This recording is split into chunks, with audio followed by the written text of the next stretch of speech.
नंदनंदन भगवान श्री कृष्ण जी की गौ भक्ति से तो सारा संसार परिचित है, किंतु भगवान श्री राम जी की भी गौ भक्ति का रहस्य उद्घाटन सभी के सामने नहीं आ पाता।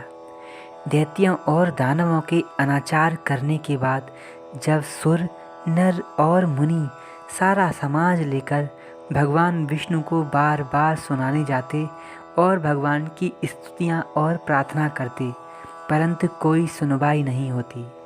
अंत में जब पृथ्वी ने गौ माता का रूप धारण कर उस समुदाय में गई और भगवान को करुण स्वर से पुकार की, गौ माता की प्रार्थना सुनकर भगवान का करुण कोमल हृदय पिघल उठा।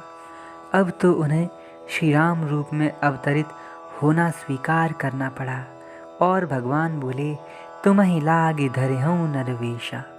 सभी लोग बड़ी उत्कंठा से, बड़ी उत्सुकता से श्री राम जी के जन्म की प्रतीक्षा कर रहे थे, मार्ग देख रहे थे, किंतु फिर भी राम जन्म में विलंब हो रहा था।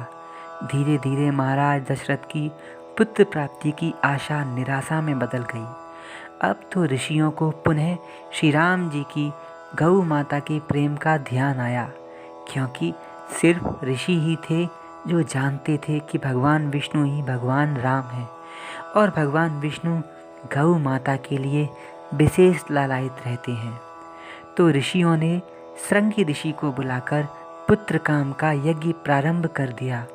यज्ञ में विभिन्न प्रकार के मिष्ठानों की अग्निदेव को आहुतियाँ दी गईं। हजारों प्रकार की मिठाइयाँ उन्हें भेंट की, किंतु अग्निदेव फिर भी प्रसन्न नहीं हो रहे थे। जैसे ही गौ माता का घी और गौ माता के दूध से बनी हुई खीर की आहुति उन्हें दी गई, अग्निदेव बहुत शीघ्र ही प्रसन्न होकर उसी खीर को लेकर तुरंत प्रकट हो गए। प्रगटे अग्नि चरु कर लीन्हे और आशीर्वाद देते हुए दशरथ जी से कहने लगे, यह हवि बाँट देहु नृप जाई, जथा जोग जहि भाग बनाई। हे राजन, इसके यथा योग्य भाग्य करके अपनी अपनी देवियों को जाकर दे दो। इस प्रकार वह निराकार, निर्विकार, परम भक्त, परम ब्रह्म श्री नारायण गौ माता की भक्ति के वशीष होकर अपने राम अवतार में प्रकट हुए थे। राम अवतार में भी भगवान ने गौ माता के संरक्षण पर विशेष ध्यान दिया था। एक कथा है, जब भगवान राम गौदान करते थे तो एक मजबूत डंडा वहाँ ब्राह्मण के हाथ में देते थे और भगवान उनसे कहते, हे विप्रदेव, अपनी पूरी ताकत लगाकर ये डंडा यहाँ से जहाँ तक आप फेंक पाएँ वहाँ तक की सारी गाय आपकी होंगी। सोचिए, जहाँ तक उनका डंडा जाता वहाँ तक की सारी गाय सिर्फ एक ब्राह्मण को दान में दी जाती। भगवान राम कितने खुले दिल से गौ सेवा करते।